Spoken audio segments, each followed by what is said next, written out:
दोस्तों, पाकिस्तान के साहिली इलाके में बनने वाला ये तैरता हुआ हवाई अड्डा, जिसे दुनिया फ्लोटिंग एयरपोर्ट के नाम से जानेगी, इंसानी तारीख के उन चंद गिने चुने मंसूबों में से एक होगा जो नामुमकिन के लफ्ज को मिटाकर रख देंगे। आमतौर पर हम देखते हैं कि हवाई अड्डे शहरों से मीलों दूर वीरान और सख्त जमीनों पर बनाए जाते हैं ताकि जहाजों का शोर आबादी को मुतासिर न करे और सख्त जमीन बोइंग और एयरबस जैसे दीव हैकल तैयारों का बोझ सहार सके। लेकिन जब किसी मुल्क के पास साहिली पट्टी तो हो मगर जमीन की किल्लत हो, या फिर वो तिजारती मकासद के लिए समंदर के बीचों बीच एक गेटवे बनाना चाहता हो, तो फिर उसे कुदरत के उसूलों के खिलाफ जाकर पानी के ऊपर जमीन बनानी पड़ती है। पाकिस्तान का ये मंसूबा महज एक रनवे नहीं होगा, बल्कि ये सिविल इंजीनियरिंग, जियोलॉजी और समंदरी साइंस का एक ऐसा पेचीदा मजमुआ होगा जिसे समझने के लिए हमें समंदर की तह में उतरना पड़ेगा। इस प्रोजेक्ट का ख्याल उस वक्त सामने आया है जब बढ़ती हुई ट्रैफिक और तिजारती सरगर्मियों के लिए मौजूद हवाई अड्डे नाकाफी होने लगे हैं और साहिल के करीब जमीन की कीमतें आसमान से बातें कर रही हैं। लिहाजा ये फैसला किया गया है कि हवाई अड्डे को खुश्की के बजाय गहरे पानियों में ले जाया जाए। लेकिन ये फैसला करना आसान है और इस पर अमल करना मौत के मुंह में हाथ डालने के मुतरादिफ होगा, क्योंकि समंदर कोई दोस्त नहीं है। ये एक ऐसी ताकत है जो लोहे को जंग लगा देती है, कंक्रीट को तोड़ देती है और बड़ी बड़ी इमारतों को अपनी लहरों में बहा ले जाती है। इस नामुमकिन मिशन का आगाज समंदर के उस हिस्से के इंतखाब से किया जाएगा जहां पानी की गहराई मुनासिब हो और समंदरी लहरों का जोर किसी हद तक कम हो। लेकिन चूंकि समंदर में कोई भी जगह पुरसुकून नहीं होती, इसलिए ये काम इंतहाई एहतियात का मुतकाजी होगा। सबसे पहला और सबसे खौफनाक चैलेंज बुनियाद का होगा। खुश्की पर तो आप खुदाई करके बुनियाद भर लेते हैं, लेकिन पानी में बुनियाद कैसे रखी जाएगी? इसके लिए दुनिया की जदीद तरीन लैंड रिक्लेमेशन टेक्नोलॉजी का इस्तेमाल किया जाएगा। इसका मतलब ये नहीं होगा कि हवाई अड्डा पानी पर तैरती हुई किसी कश्ती की तरह होगा जो लहरों के साथ हिलेगा, बल्कि मंसूबा यह है कि समंदर के एक बहुत बड़े हिस्से को मिट्टी, रेत और पत्थरों से भरकर एक मसनूई जजीरा बनाया जाएगा। लेकिन यहाँ सबसे बड़ा मसला ये दरपेश होगा कि समंदर की तह में मौजूद मिट्टी बहुत नरम और कीचड़ वाली होती है, जिसे इंजीनियरिंग की जबान में सॉफ्ट क्ले कहते हैं। अगर इसके ऊपर सीधा टनो वजनी रनवे बना दिया जाए तो वो चंद महीनों में ही धंस जाएगा और सारा पैसा पानी में डूब जाएगा। इस मसले के हल के लिए इंजीनियर सैंड ड्रेन मेथड इस्तेमाल करने का इरादा रखते हैं। इस तरीके में बड़े बड़े बहरी जहाजों के जरिए समंदर की तह में लाखों की तादाद में स्टील के पाइप गाड़े जाएंगे और उनमें रेत भरी जाएगी ताकि नीचे मौजूद पानी को निचोड़ा जा सके और नरम मिट्टी को दबाकर पत्थर की तरह सख्त कर दिया जाए। ये अमल कई सालों तक जारी रहेगा और इस दौरान हजारों वर्कर्स दिन रात शिफ्टों में काम करेंगे ताकि फितरत की बनाई हुई नरम जमीन को इंसान के बनाए हुए सख्त कंक्रीट के लिए तैयार किया जा सके। जब समंदर की तह को पका कर लिया जाएगा तो अगला मरहला दीवार चीन जैसी एक मजबूत दीवार बनाने का होगा जो इस मसनूई जजीरे को समंदर के गुस्से से बचा सकेगी। समंदर में जब तूफान आते हैं तो लहरें कई मीटर ऊंची हो जाती हैं और वो किसी भी आम दीवार को तोड़ सकती हैं। इसलिए मंसूबे के मुताबिक इस हवाई अड्डे के चारों तरफ एक सी वॉल तामीर की जाएगी जो कई किलोमीटर लंबी होगी। ये दीवार आम ईंटों या ब्लॉक से नहीं बनेगी, बल्कि इसमें कंक्रीट के बने हुए खास टेट्रापॉड्स और बड़े बड़े पत्थर इस्तेमाल किए जाएंगे। ये टेट्रापॉड्स देखने में सितारों या अजीबो गरीब ज्योमेट्री की शक्ल के होंगे और इनका मकसद लहरों की ताकत को जज्ब करना और तोड़ना होगा। जब पानी पूरी ताकत से इनसे टकराएगा तो ये उसकी कुव्वत को बिखेर देंगे और पानी जजीरे के ऊपर नहीं चढ़ पाएगा। इस दीवार की तामीर के लिए पहाड़ों को काटकर करोड़ों टन पत्थर लाए जाएंगे और खास बहरी जहाजों, जिन्हें बार्जेस कहा जाता है, के जरिए उन्हें समंदर में ऐन उसी मकाम पर गिराया जाएगा जहां जीपीएस सिस्टम्स निशानदेही करेंगे। एक छोटी सी गलती का मतलब ये होगा कि दीवार कमजोर रह जाएगी और किसी भी बड़े समंदरी तूफान या सुनामी की सूरत में सारा हवाई अड्डा पानी बुर्द हो सकता है।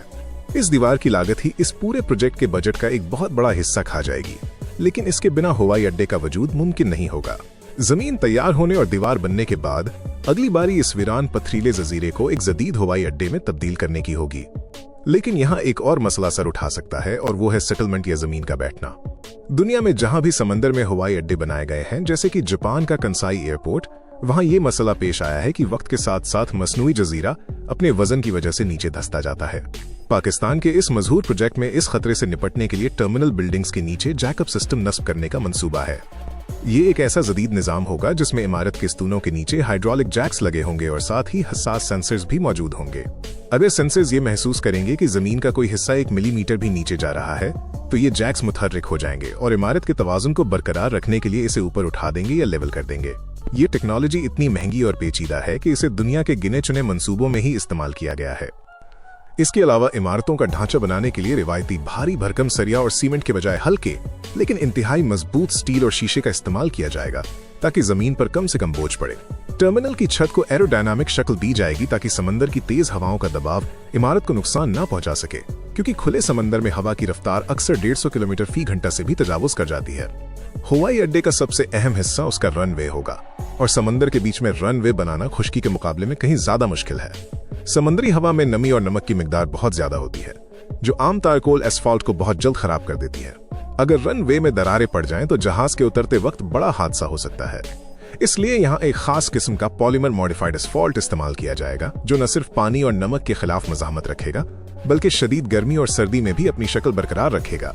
ये रनवे इतना लंबा बनाया जाएगा कि दुनिया का सबसे बड़ा माल बरदार तैयारा भी यहाँ आसानी से उतर सकेगा। इसके अलावा रनवे के नीचे निकासी आब का एक पूरा जाल बिछाया जाएगा, ताकि बारिश का पानी या लहरों की छींटें रनवे पर खड़ी न हो, क्योंकि पानी की एक बारीक तह भी जहाज के टायरों को फिसलने पर मजबूर कर सकती है, जिसे हाइड्रोप्लेनिंग कहा जाता है। ये प्रोजेक्ट सिर्फ इंजीनियरिंग तक महदूद नहीं रहेगा, बल्कि इसके पीछे एक बहुत बड़ी माशी मंसूबा नाई भी कारफरमा है। पाकिस्तान का जोग्राफियाई महल वकू ऐसा है कि ये मशरिक और मगरिब के दरमियान तिजारत का एक अहम मरकज बन सकता है। ये तैरता हुआ हवाई अड्डा दरअसल सी एयर कार्गो के तस्वुर को अमली जामा पहनाएगा, यानी बहरी जहाजों के जरिए आने वाला सामान यहाँ लाया जाएगा और फिर इसे फौरी तौर पर कार्गो तैयारों में मुंतकिल करके पूरी दुनिया में भेज दिया जाएगा। इससे वक्त की जो बचत होगी वो अरबों डॉलर की तिजारत का सबब बनेगी। इस हवाई अड्डे को साहिल से जोड़ने के लिए समंदर के ऊपर कई किलोमीटर लंबा एक पुल भी तामीर किया जाएगा, जिस पर रेल और सड़क दोनों की सहूलत मौजूद होगी। ये पुल खुद अपनी जात में एक इंजीनियरिंग का शाहकार होगा, क्योंकि इसके स्तूनों को समंदर की गहराई में जाकर गाड़ा जाएगा और इसे जलजले के झटके बर्दाश्त करने के काबिल बनाया जाएगा। पुल के जरिए मुसाफिर और सामान शहर से हवाई अड्डे तक पहुंचेंगे, और ये सफर खुद एक सियाहती तजुर्बा होगा, जहां दोनों तरफ सिर्फ नीला समंदर नजर आएगा। माहौलियाती तहफ्फुज इस मंसूबे का एक और अहम पहलू होगा, जिस पर बहुत ज्यादा तवज्जो दी जाएगी। समंदर में इतनी बड़ी तामीरात से समंदरी हयात, खास तौर पर मछलियों और कछुओं की अफजाइश मुतासिर होने का खदशा होता है। इसके अलावा हवाई अड्डे से निकलने वाले पानी और कचरे को साफ करने के लिए वहीं पर ट्रीटमेंट प्लांट्स लगाए जाएंगे, ताकि आलूदा पानी समंदर में शामिल न हो। हवाई जहाजों के शोर को कम करने के लिए भी खास इंतजामात किए जाएंगे, ताकि साहिल के करीब रहने वाली वेल्स और डॉल्फिन्स की जिंदगी मुतासिर न हो। तवानाई की जरूरतें पूरी करने के लिए हवाई अड्डे की छतों पर और समंदर में सोलर पैनल्स और विंड टर्बाइन्स लगाई जाएंगी, जो समंदरी हवा और सूरज की रोशनी से बिजली पैदा करेंगी, जिससे ये प्रोजेक्ट बड़ी हद तक खुद कफील बन जाएगा। इस पूरे मंसूबे को मुकम्मल करने में जो इंसानी वसाइल इस्तेमाल होंगे वो भी हैरान कुन होंगे। हजारों की तादाद में गैर मुल्की और मुल्की इंजीनियर्स, गोताखोर और मजदूर सालों तक अपनी जिंदगियां खतरे में डालकर काम करेंगे। समंदर के बीच में काम करना आसान नहीं होता। वहाँ पीने का पानी, खाना और रिहाइश का इंतजाम करना एक अलग लॉजिस्टिक चैलेंज होगा। कई बार मौसम की खराबी की वजह से काम को हफ्तों तक रोकना पड़ सकता है, मशीनों में खराबियां आ सकती हैं और बजट भी कई बार आउट ऑफ कंट्रोल हो सकता है, लेकिन इंसानी अज़्म इन तमाम रुकावटों को अबूर करेगा। 15 अरब डॉलर की लागत बज़ाहिर बहुत ज्यादा लगती है, लेकिन माहिरीन का कहना है कि ये हवाई अड्डा अगले 50 से 100 साल तक मुल्क की माशियत में रीढ़ की हड्डी का किरदार अदा करेगा। ये न सिर्फ पाकिस्तान को दुनिया की बड़ी तिजारती मंडियों से जोड़ेगा, बल्कि ये दुनिया को ये पैगाम भी देगा कि पाकिस्तान टेक्नोलॉजी और इंफ्रास्ट्रक्चर में किसी से पीछे नहीं है। मुस्तकबिल में जब रात के वक्त कोई जहाज फजा से गुजरेगा, तो नीचे गहरे और तारीक समंदर के बीच में रोशनियों का ये मशहूर शहर एक हीरे की तरह चमकता हुआ दिखाई देगा। ये सिर्फ कंक्रीट, स्टील और शीशे का ढांचा नहीं होगा, बल्कि ये इंसान की उस जुस्तजू का सबूत होगा जो उसे चैन से बैठने नहीं देती। ये वो जगह होगी जहां कभी सिर्फ मछलियां तैरती थीं और लहरें शोर मचाती थीं, मगर मुस्तकबिल में वहां दुनिया के जदीद तरीन तैयारे उतरेंगे और हजारों मुसाफिर रोजाना सफर करेंगे। इस तैरते हुए हवाई अड्डे के तस्वुराती खाके को देखकर जब आप सोचते हैं तो एक लम्हे के लिए खौफ भी महसूस होता है और फख्र भी। खौफ इस बात का कि हम फितरत के कितने करीब और कितने बेबस हैं, और फख्र इस बात का कि इंसान अपने इल्म और हुनर से इस बेबसी को ताकत में बदलने की सलाहियत रखता है। इस नामुमकिन हवाई अड्डे की तामीर ये साबित कर देगी कि अगर विजन बड़ा हो और इरादा पुख्ता हो तो समंदर का सीना चीर कर भी रास्ते बनाए जा सकते हैं। ये 15 अरब डॉलर का रनवे मुस्तकबिल में सिर्फ एक तिजारती रास्ता नहीं रहेगा, बल्कि ये एक अलामत बन जाएगा तरक्की की और इस यकीन की कि आने वाले वक्त में पाकिस्तान दुनिया के नक्शे पर एक नए और जदीद रूप में उभरेगा।